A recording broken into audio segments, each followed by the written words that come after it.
Ето ни отново. Тук имаме чудесна Марианска падина в профила. И сега направих едно ниво на 2 см. Това ще остане така, защото тук ляга шлаглайсната. Това така. И за да не се получи един симпатичен отвор между лайсната и профила, така. Но тук мога да си вкарам пръста. Сега ще сложа още едно парче.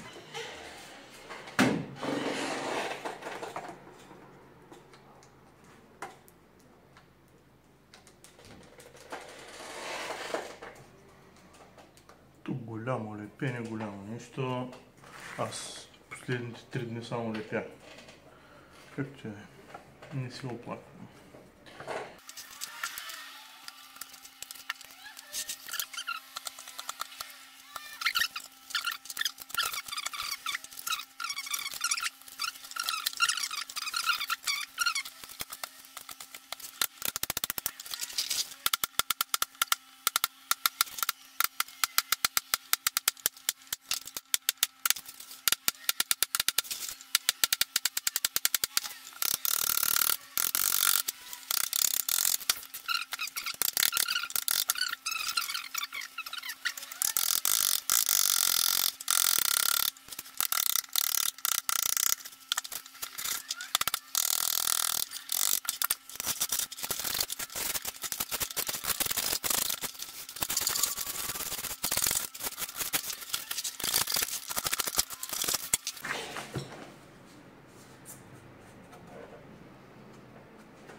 Добре, че башля с...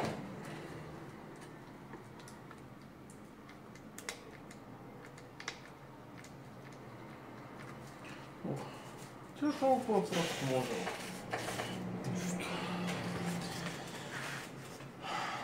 Така. Сега. Евентуално това тук ще стигнем.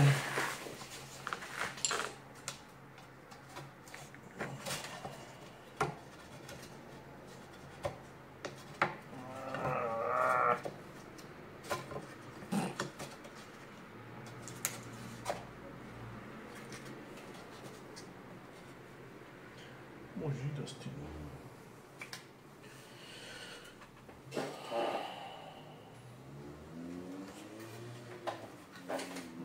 Проблема е, че тук има много чипове.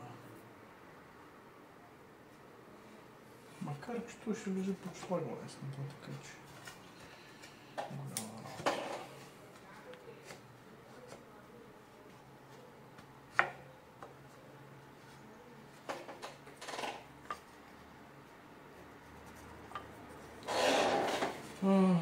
Айде, нарязването.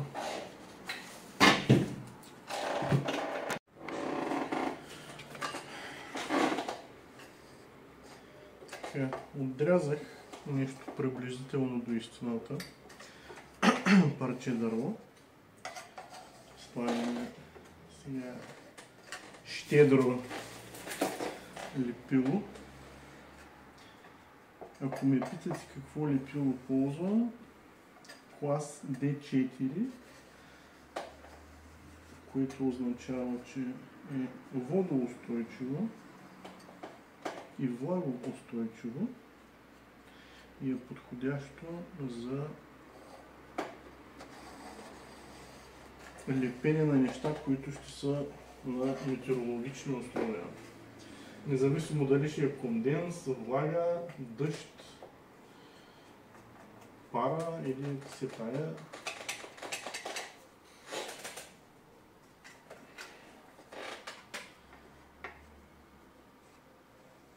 Дали ще е в банята, дали ще е на терасата, дали ще е в кухнята, на мивката, на космоса. Няма абсолютно никакво значение. Въпросът е да е D4 клас. Аз ползвам това на Soldal. Това буквално е жива смола с активатор. Ето как изглежда, когато изсъхне. Изглежда много странно. Нещо като стиреопор.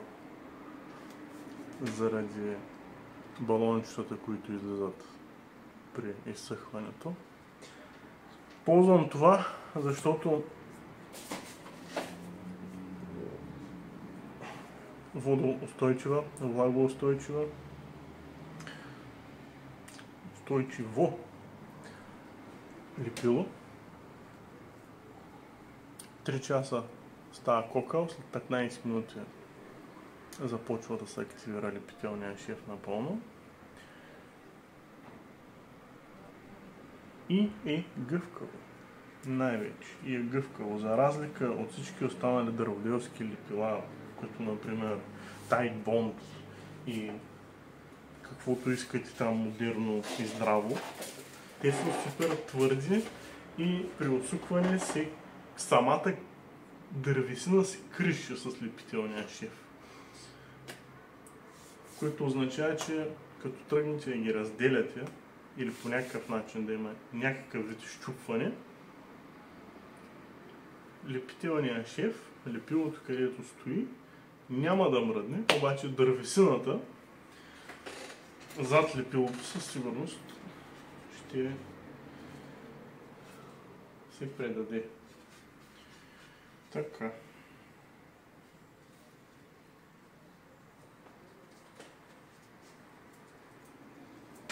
Ето го приблизителното парче, което ще използвам сега като за начало.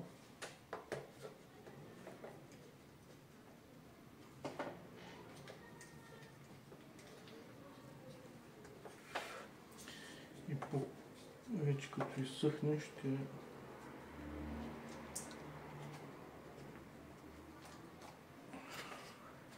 го приближаваме до истината. До целината.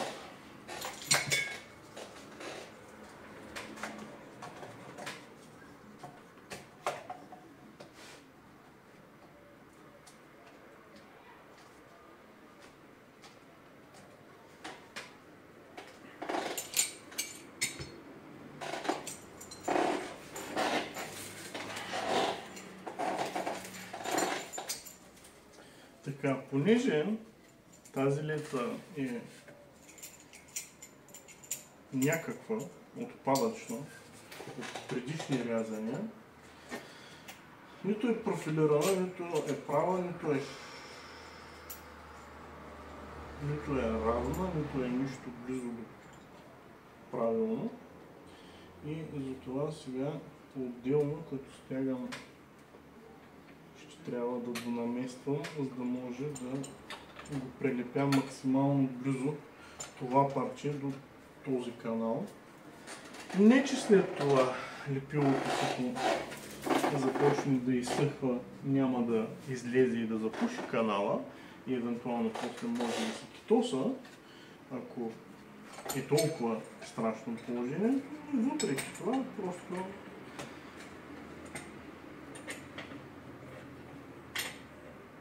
най-добре е да е възможно най-близо профил до профил.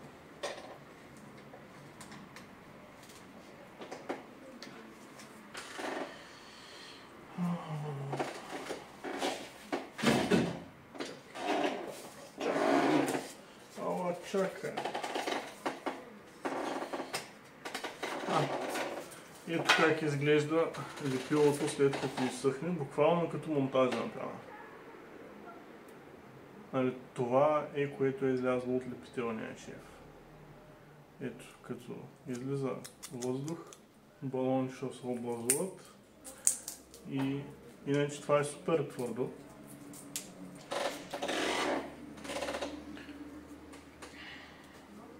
Ако ме питате кое лепило ще ви препоръчам, не знам и не мога да ви препоръчам лепило, което да е мултифункционално, супер и така нататък. Аз не съм голям фен на това да използвам едновремешни решения на съвременни проблеми. Затова си правя едно проучване и изследване, използвам най-различни материали в различни ситуации и съответно, когато нещо се свърши добре работата, го използвам отново и го препоръчвам. Това означава, че ако нещо, което не съм използвал, няма да ви го препоръчам. Също така означава, че ако нещо, което до ден днешен ползвам, значи се е доказало с времето. Като пример боята на Vitex, продуктите на Vitex. Не знам колко години работя с това, вече колко години стана с тях. И съм супер доволен и клиентите са също доволни, не само аз.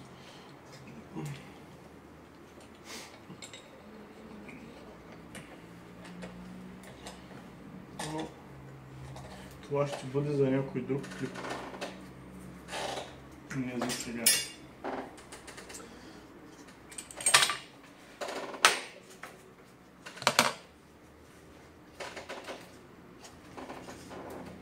Защото не искам да правя рекламации на другите продукти, просто аз съм от типа хора, които обичат да експериментира,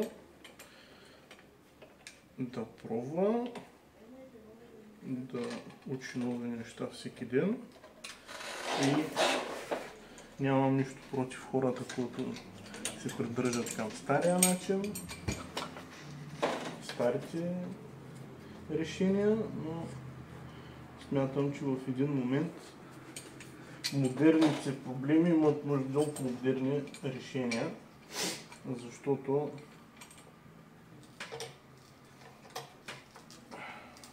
много неща се промениха. Но това лично моето мнение. Аз не го налагам.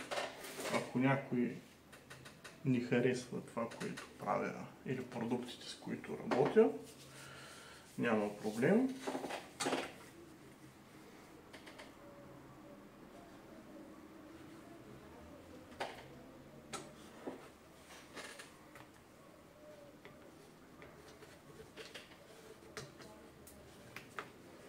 Всеки си има правото на избор.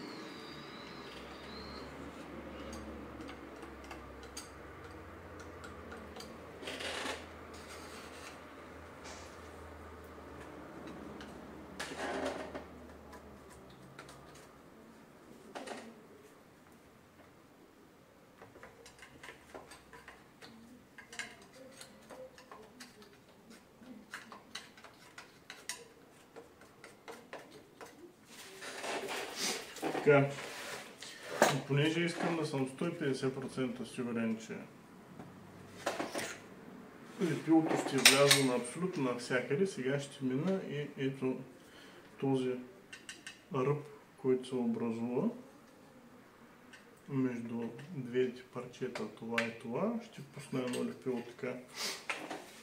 Ако случайно някъде има останала някаква фуга, лепилото да се влезе вътре и да се я напълни, така че да знам, че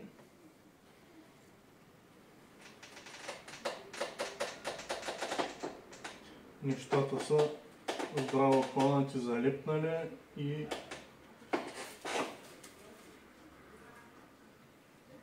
няма да ходят никъде.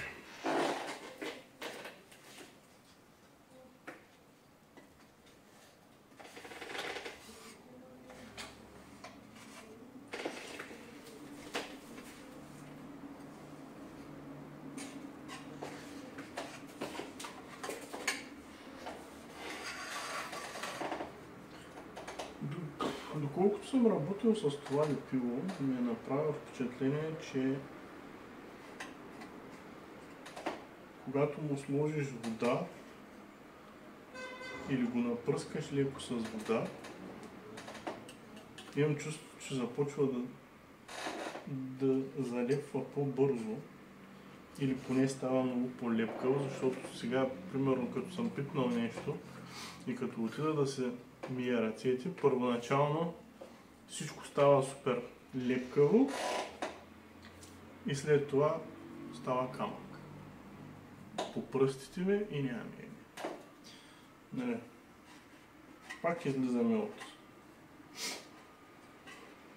теорията, че и смолата като я намокриш, тя тогава става най-лепкава, поради незнайно какви причини.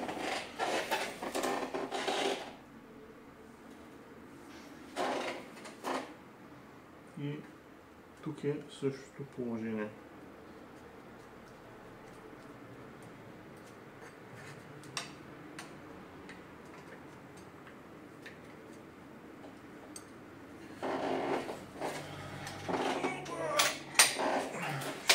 Почна да тежи стабилно това.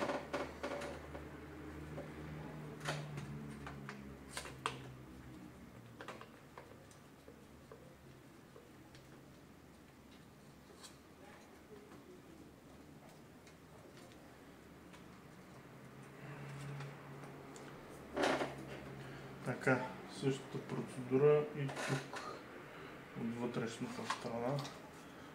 Ето тук. Защото като започнах да чистя старите места, имаше няколко чепа, които със сигурност не успях да ги заравня достатъчно добре.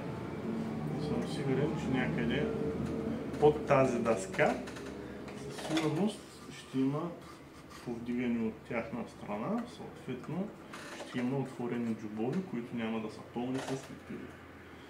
Аз това искам да го избегна, за да може други ден, когато се затвори до грамата, дори крилото да се отсучи, тази дъска да не полети някъде в космоса.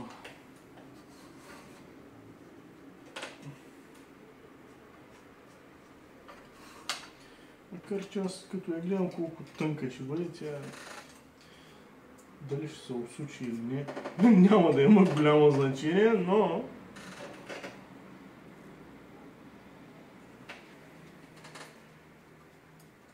важното е да е залепена. За да мога аз да съм спокоен и да спа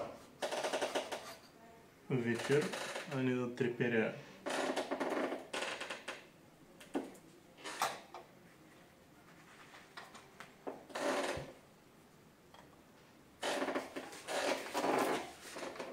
Ето тук е коста.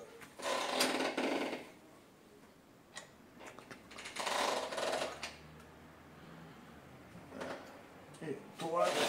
Опа! Накапа ли, ма не успя. Добре. Ето. Малко стяга.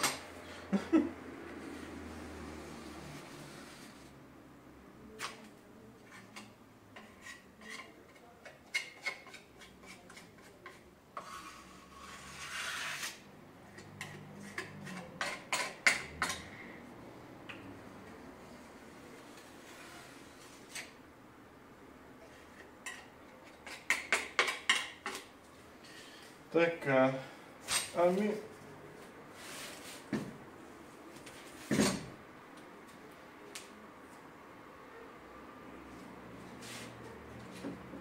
По-друго може да направим.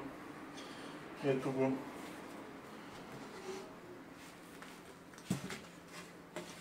Лепилото как изглежда след като вече е дръпнало тотално.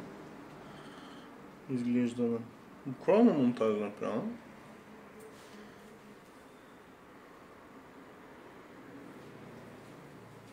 Но и бетонец.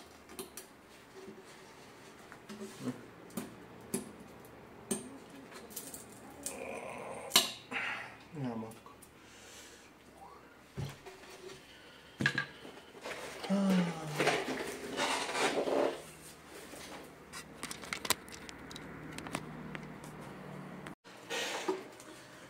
Дойде за един от най-омразните мои процеси, които много мразя да правя.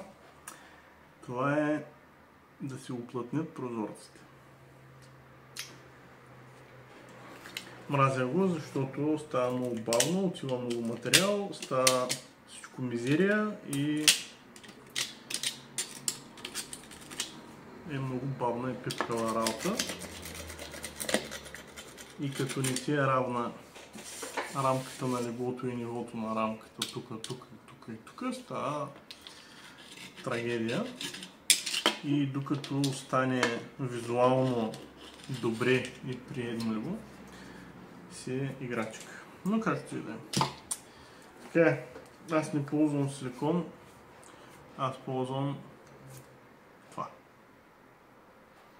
Това го наричат паркетен уплътнител, силикон за паркет,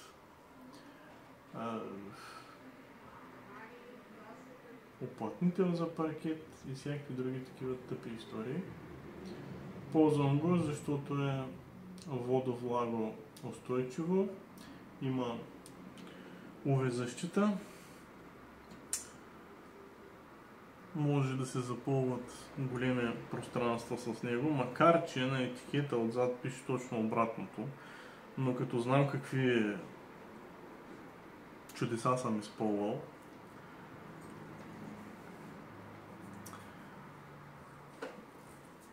е поредното нещо, което е противоположно на описанието.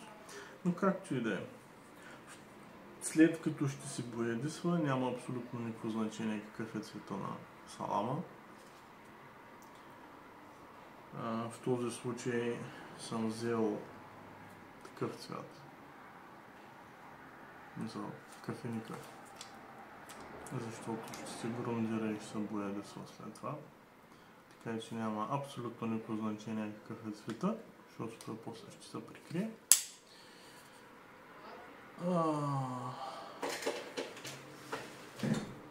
Разликата между това и силикона е, че това е по-гъвкаво, не се цепи и не се отлепя от дървесината или от другата повърхност.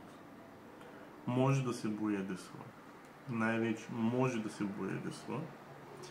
Оформя се като силикона, реже се като силикона, но може да се боядисва. Става за много дебели и за много дълбоки места. Не се пука, не се цепи. Има някаква еластичност, но не безкрайно. По-скоро това има консистенцията на пластилин, отколкото на каквото и да е било. Сега съм се обяснявал да почвам. Да видим, че аз май трябва.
види как изглежда. Аре бе, телефон, докато се смея. Ето го как изглежда. И ето как звучи.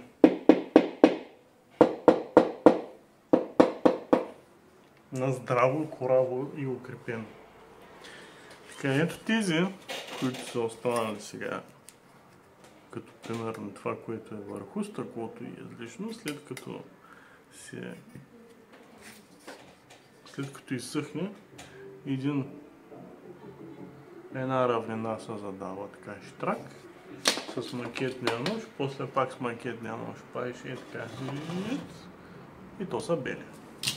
И прозорците са чисти, за разлика от силикон.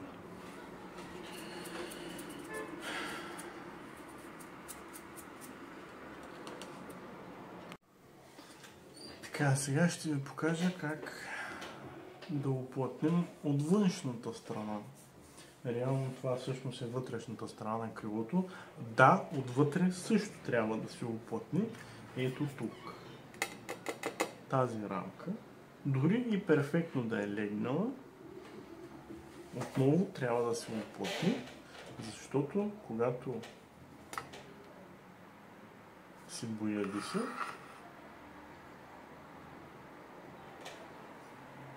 ако има тук някъде фуга, като ето тази тук, която се е отворила в момента, ето е,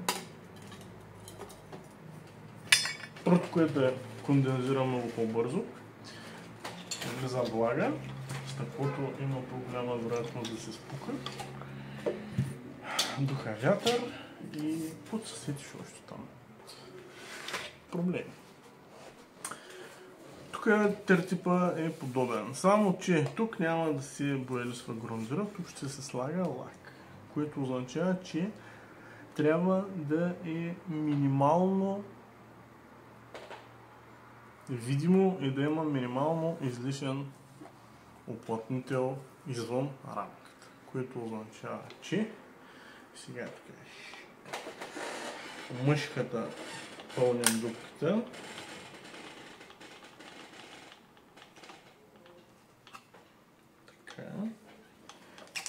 Штрак и спираме. Сега имаме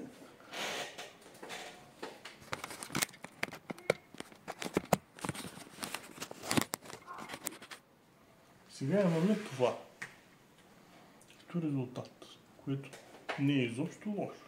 Но това не се търси в задачата. Затова сега с пръст или с каквото и да е, хващаме и набиваме всичко, което може да влезе вътре в фугата, оставяме да изсъхне и след като изсъхне, минаваме с един макетен нож, така, штрак, и това, което се показва в момента върху прозореца, го махаме. Реално гледаме да отрежем материала така на нула с тази стена на рамката.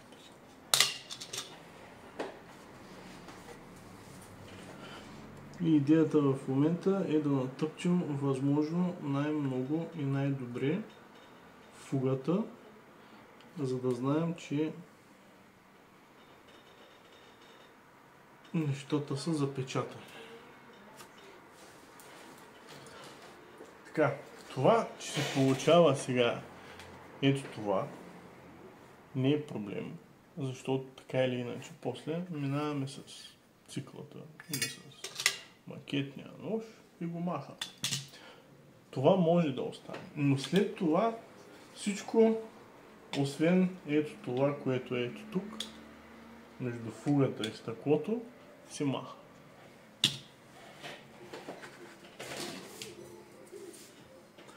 Ако ме питате защо не ползвам приставките, които се използват за силикон, за фуги и така нататък, пробвах с дървесината. Не се случват нещата така, като на рекламите за силикона.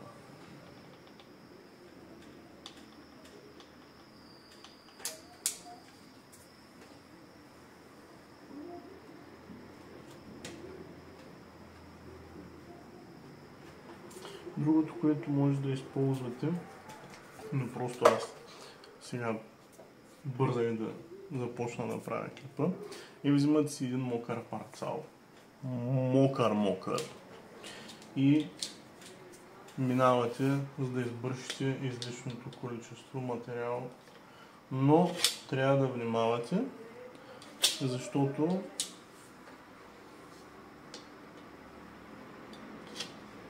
ако пипнете там, където не искате да премахнете материала, после става една язва и съответно трябва да добавите още, да го разнесете наново, да го профилирате и така нататък. И текста четоха.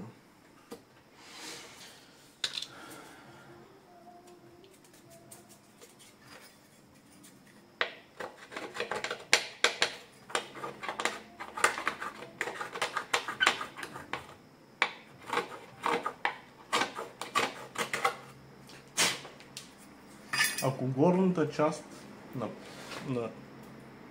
се напраши или нещо такова, не е фатално. Въпросът е вътре в самата консистенция, в дълбочина, да има възможно най-малко боклуци. Като в замазките и като в бетона. Колкото по-чистият състава без примеси, толкова по-добре. И като при кита за дърво. Колкото по-малко боклуци има в него, толкова по-добра спойка. И всичко останало прави. Така.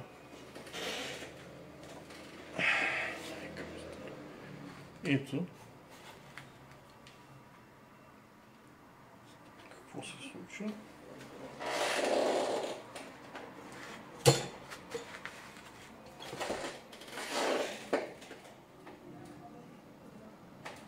Само чуем как не обрах всички боклуци от боба.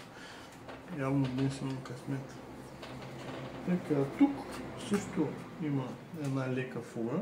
Затова така е лекичко. Ще мина да дръпна една лека чертичка. Штрак.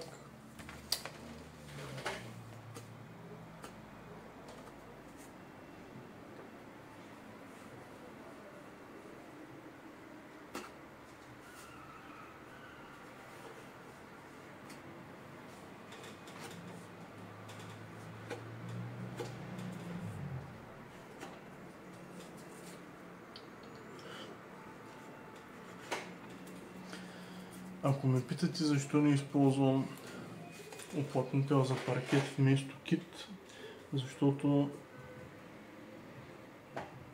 като търсите добър завършек, гладък,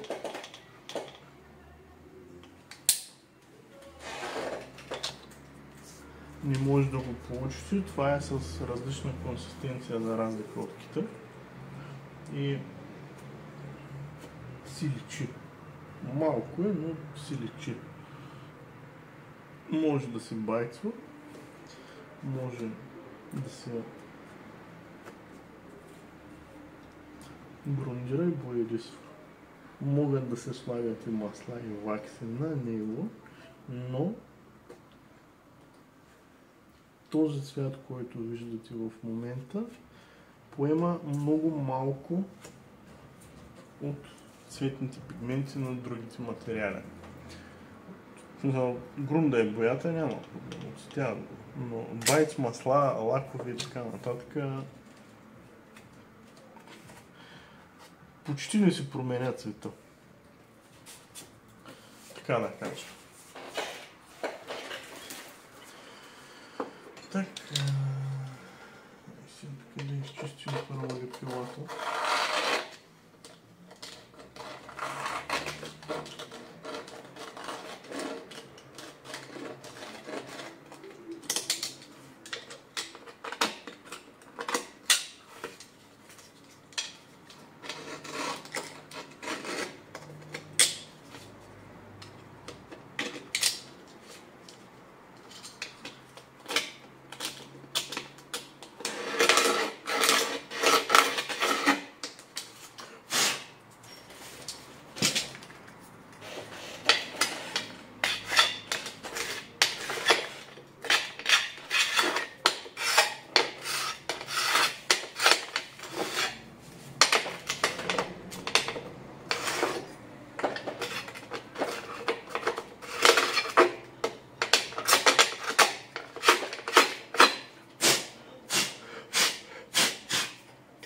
Разбира се, повърхността трябва да бъде възможно най-обезпрашена.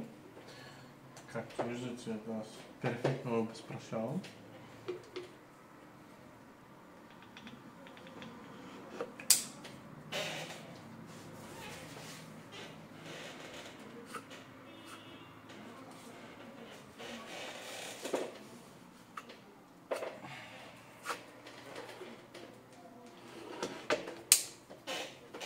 Да вдигнем малко темпото, стига с толкова обяснения, показвания и бавности. Да свършим малко работа.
Така. Ето как изглежда и от вътрешната страна уплътнен. Пак казвам, това, че тук в момента има уплътнител чак тук горе до борда, не е проблем. Защото утре като изсъхне, штрак и той си пада на кожички става. Сега има, пак казвам, друг вариант. Най-вече за стъклата. Взимаш някакъв мокър парцал или гъбичка, штрак слагаш я, чат и си го почистваш. Но, защото на мен вече са много преуморени ръцете и треперят, спря да използвам този метод, защото в един момент, и да го направя перфектно, все нещо се скапва. Но това е процес. Ето как трябва да са запечатани пероните. Нали, това, че главата е в момента тук леко настърча, не е проблем.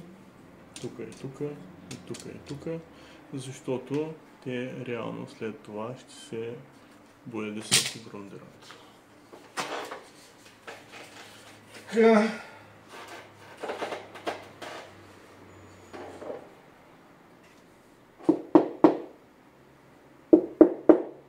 Разликата в звука. Преди и след оплътняване. Нали? Това е без оплътнител.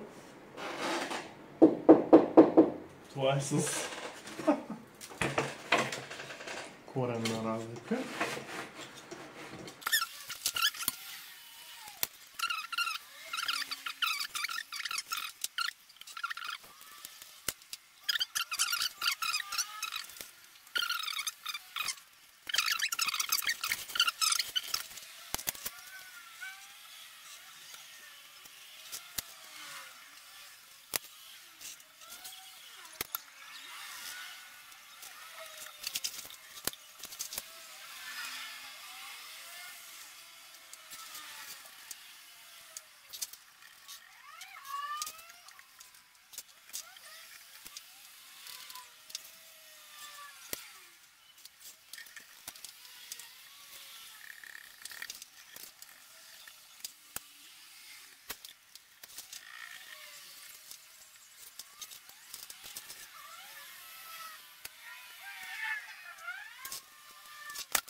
Така,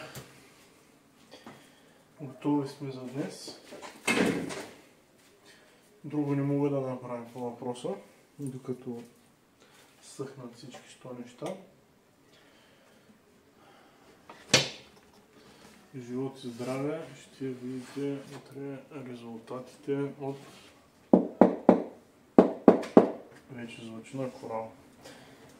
От всички процедури знам, че в момента изглежда пълна мизерия, мръсно, гадно и неприятно. Да, така е, особено като трябва да го правиш с ръце. Но се заслужава и утре ще ви покажа резултатите. Даже ще покажа как премахвам излишните части от уплътнителя за паркет. Ще ви проведа през етапа, който е супер прост, само че е по-пипкав и да може да видите как се случва магията пред очите